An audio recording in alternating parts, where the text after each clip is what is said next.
Máme tady další dozor, já jsem podovolený, v dobrý náladě, měli bychom mít vevnitř všechny profese hotový a měli bychom být připravený k záklopu. Zvenku téma fasáda. A už je tady vidět, tak se na to jdem podívat.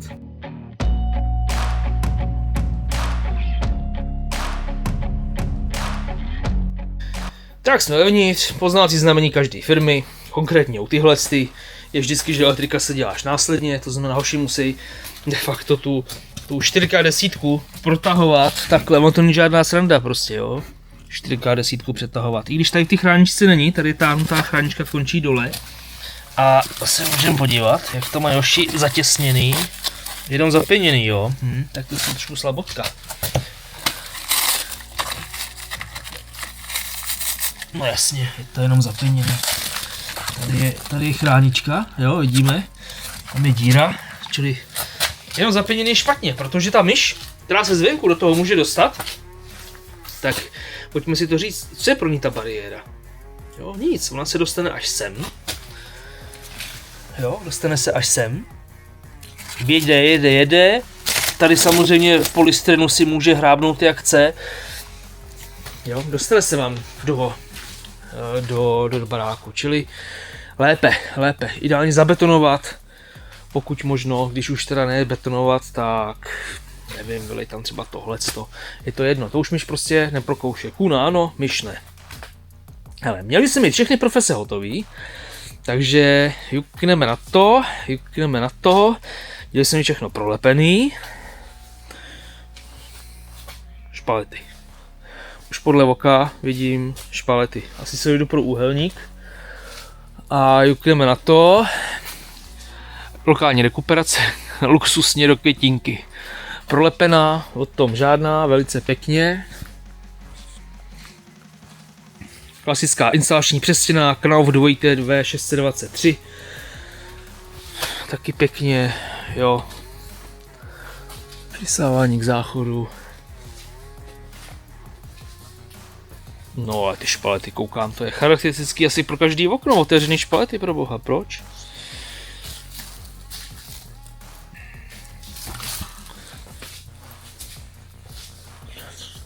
Jak máme už udělaný ochranný pospojení ještě. Jo. Good. A ano, přiznám se, jsem línej si dojít do auta pro svůj úhelník, ale můžeme se podívat, že moje oči jsou stále v pořádku, jo, že prostě ty špalety nám pohledově pěkně utíkají. Jo, to je sice půlcenťák, není to moc, tamhle jsme byli, podíváme tady další cimry, kde máme, koukám, složen matroš, parapety, jo, tady taky, hele. Tady taky, prostě utíká to, je to vidět. Jo, to si pak můžeme říct, ty výhody, nevýhody, správně by ta špaleta měla být pravouhlá, tohle by tam prostě vůbec být nemělo. A mnozí začnou obhajovat, že když jsou špalety otevřený takhle, jo, prostě otevřený, že vbíhá do místnosti víc světla, no, tak to si pojďme říct asi o kolik procent toho světla sem vejde. Já myslím, že to jsou jednotky. Nicméně, když hoši dělají parapety, tak parapety jsou samozřejmě, jako tady, jsou pravoúhlí. Respektive jsou říznutý na pravý úhel. Takže problém je v tom, že ta krytka nějakým způsobem prostě začne utíhat, respektive oni je dají takhle. A tuhle tu mezeru, která tady je, tak zasilikonujou, nebo zaakrylujou. WC s ventilátorem. Tady je přisávání kanalizace, ale není co. Tady vedle máme radon, oboje dvě jsou prolepený na kameře, to je blbě vidět, ale prolepený to je. Jdeme dál, koupelna, sprcháč, podobně tam je žlab, vyhřejvaný, hustý. To má jedinou takovou nevýhodu. Výhodu samozřejmě uživatelskou, a to je to, že máte teplo pod nohama. Nevýhoda je ta, že když děláte ve spádu od takového žlabu, tak v tom spádu je problém v tom, že nad tou trubkou v těch nejnižších místech, znamená v téhle nad trubkou třeba jenom 1 cm betonu. A to už je zatraceně málo. Ale tady není co. Tady se mi to líbí. Jasně. záchod, co pak to je za značku pěknou, nepoznám, Alka jasně.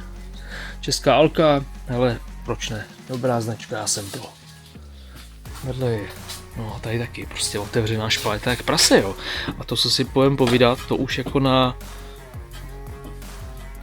Momentík, takhle to má být, jo. Prostě na 20 cm, když se to rozjíždí o půl centimetr, to jakože žádná míra, no. Bude kontaktovat stabilvedoucího. To prolepení je pěkný, jo, takhle o tom jako žádná.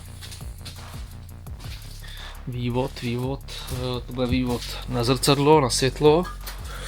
Jo, takhle propěněná štěpříčka, jo, aby si držela pohromadě v obýváku. Aha, tak to byla klimatizace.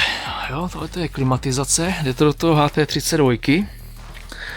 A tady to jde dolů ve spát krásně, člověk si řekne, a jde to dolů až někam, což si člověk řekne, že je v pohodě, ale v pohodě to není, protože hoši tady nemají udělaný vůbec žádný sifon.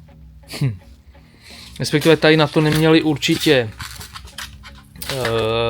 víčko, takže to není zavíčkovaný, takže to jenom zapěnili. A není tady udělaný žádný sifon, což svým způsobem může být časem problém, kdyby to tady měli udělaný těsně, jo, aspoň, kdyby to prolepili aspoň tady. Spíš komora s tímhletím, no, tak tady opět bledě modrým prostě, jo, vyběhají tam úplně neskutečný mezery, jak ty hoši. No, jo, tady to je v pohodě, není co, jo, někde šetřit se musí, když se podíváme třeba na hlavní závěr vody, plasťáček, jo.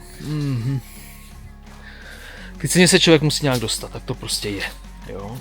Tady z vzduchotěsně se to řeší, fuk, plásnu tam pěnu a musí to držet. Jo, no pak třeba tohleto, prostup ty klimatizace je udělaný dobře, jo, o tom jako žádná, když se na to podíváme, na první dobrou se zdá, že to je dobře, jak ten kabel, tak tohle je už samozřejmě nedokonalý, jo, vypněme, jo, ta mezera tam, jo, když už tak aspoň propenit jako tady, nic víc. A tady máme další prostup.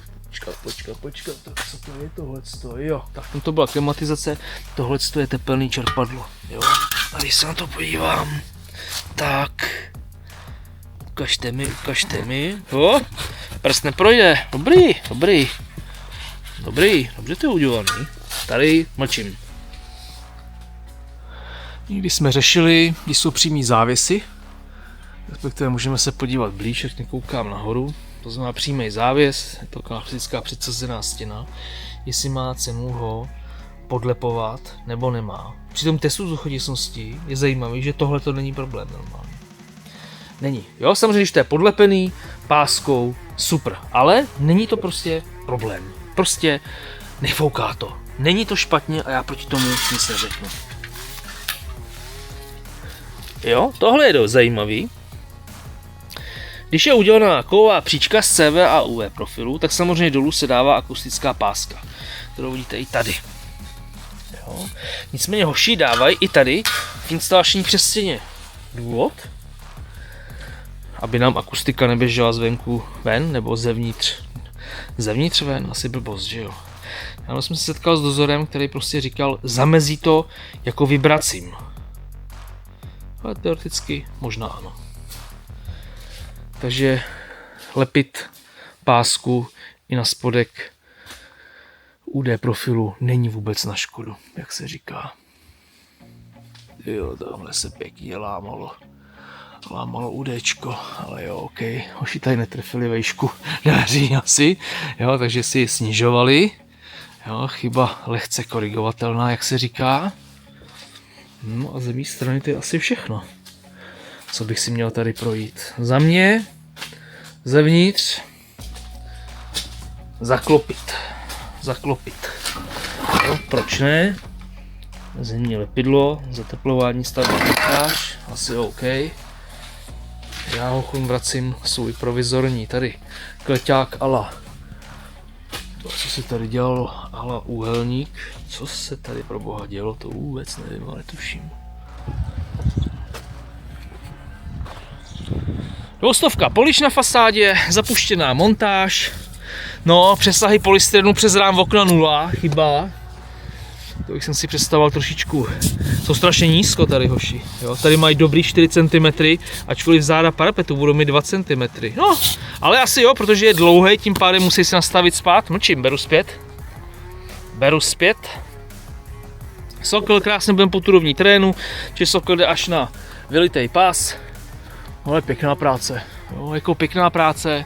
Tyhle ty potvory bych vždycky nechal radši koukat 3 cm přes hranu fasády, případný kondens, kdyby tam byl, tak nám teče po fasádě. I když bude to čistá voda, ale i čistá voda dokáže špinit, to všichni víme. No, to je v pohodě. Tohle je v pohodě, že hoši to dělají takhle nízko. Ten přesah, strašná škoda, jo, vidíme, že tady je hra na rámu. Je to hra na rámu prostě.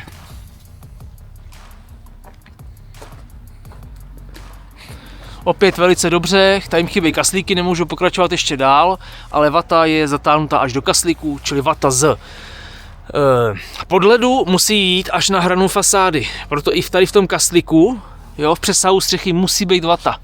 Taková školácká někdy chyba, kterou firmy dělají.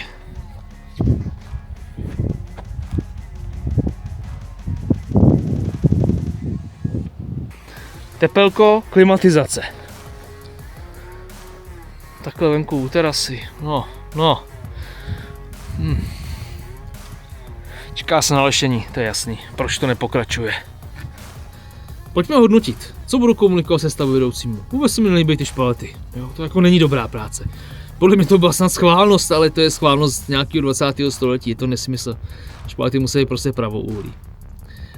Nechcete vidět tuny silikonu po bocích. Pojďme dál.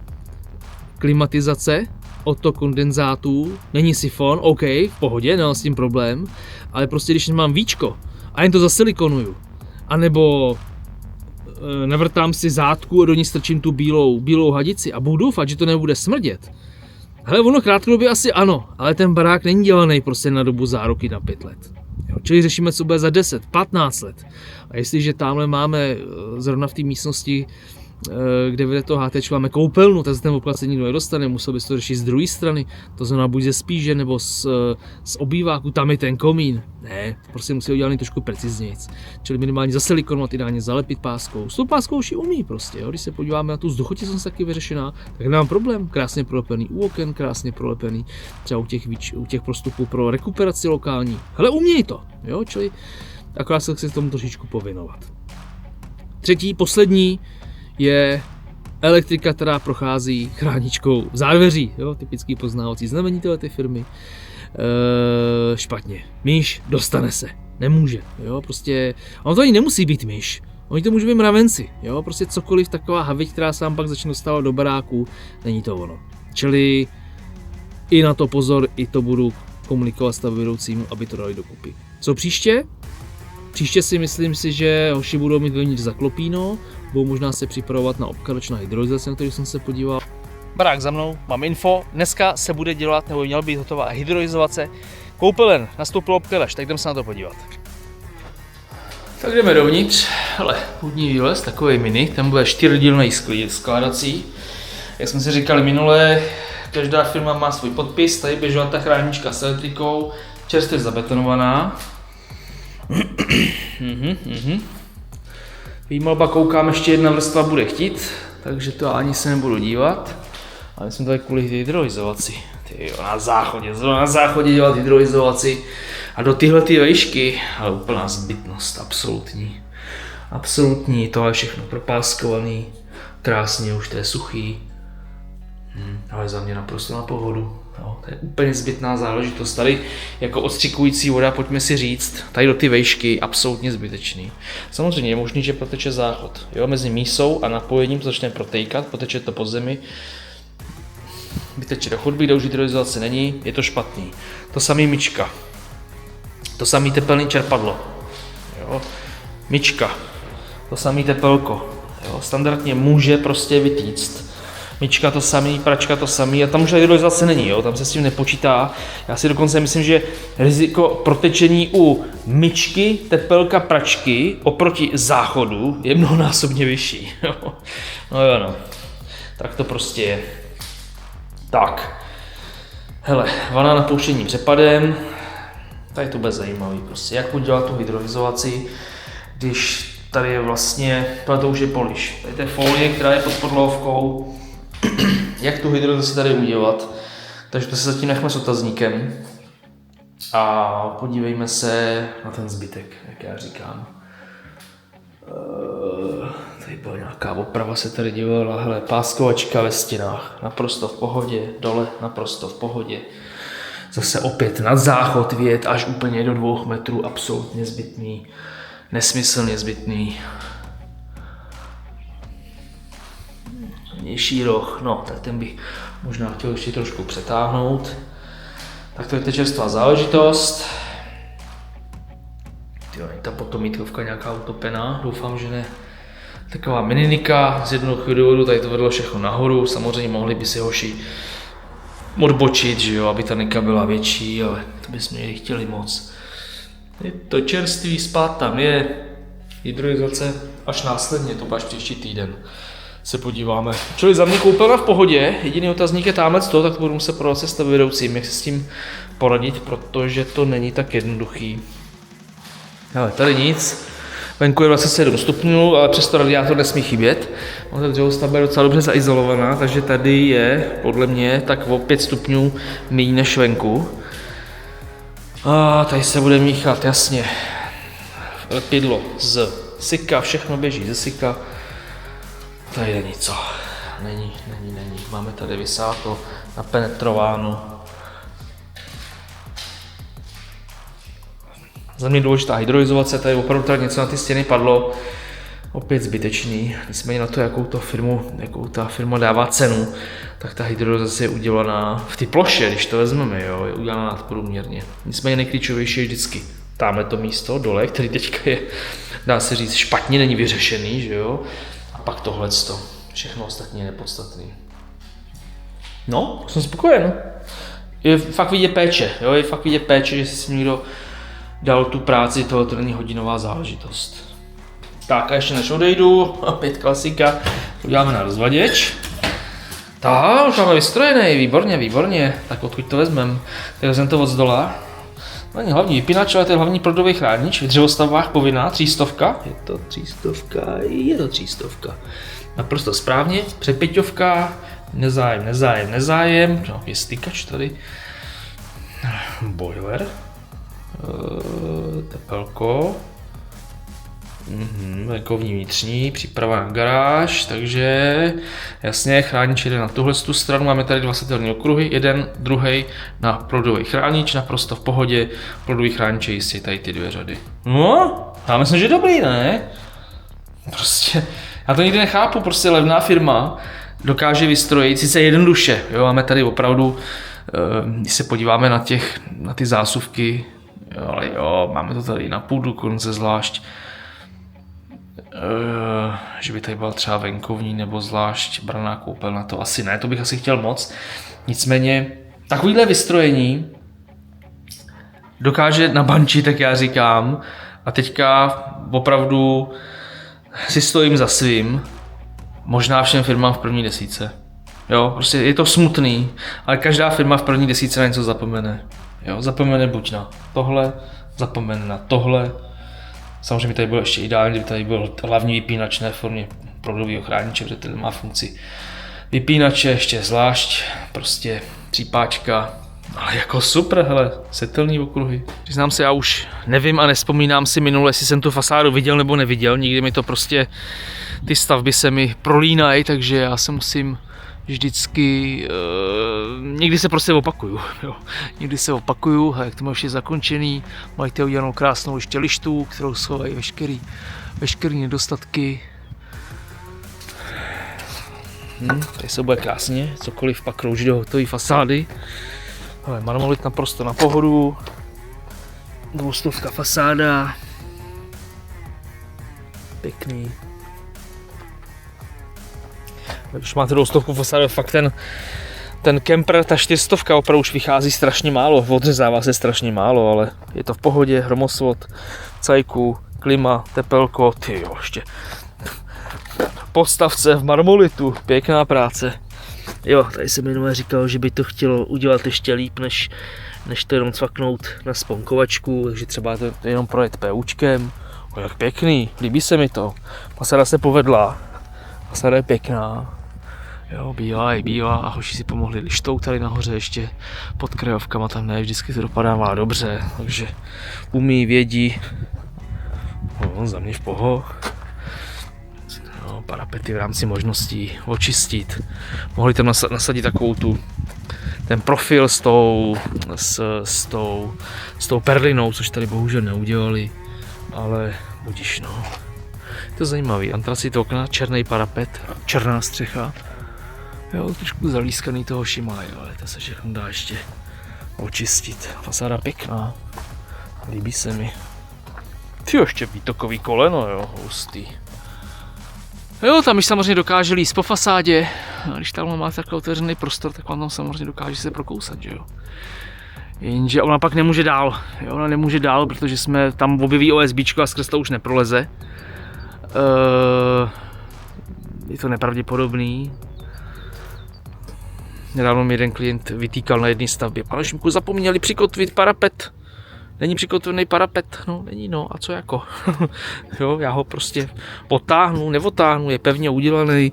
Hoši ho určitě dělali na pinu, nějaké henkolit asi neznali, ale no co. Spát pěkný, zapasování pěkný, tady si myslím, potřeba si ještě vyhrát s tím zakončením, to je asi potom opravdu houbičkou si pohrát a je to, ale jako žádná traga to není. Tam měli tam určitě pásku, ta byla trošku níž než zdrávo, no jinak v pohodě, ale ne, to je jenom folie. Za mě, hele, spokojenost. Obkladač může makat, klíčová bude hydroizace sprcháče samotného. Za mě spokojenost. Je vidět, že ten člověk to dělá s péčí. Poctivě. Neodflinkne to. Vytáhne krásně hydroizaci až na 2 metry. Udělá hydroizaci koupelně na záchodě. Jo, očekává, že na záchodě budou nějaký vodní války asi. Nicméně to základní tam jako vyřešený není. To je ten sprcháč, jo? Sprcháč ve žlabu prostě, to je to nejklíčovější na celém domě. A to teprve je zabetonovaný. A pak samozřejmě trošku atypicky je ta vana. Jo, vana, odpad plus napouštění přepadem, tak to bude zajímavý. Čili tady ten prostor, který je pod vanou, musí být samozřejmě hydroizolačně udělaný asi ze všeho nejlíp a on ještě vlastně chybí. Takže proberu se stavbyvedoucím a podíváme se příště buď, to je otázka, dokouknu hydroizolaci, tady s těma 2 věcma poperu, protože to není standardní záležitost, anebo rovnou předávka.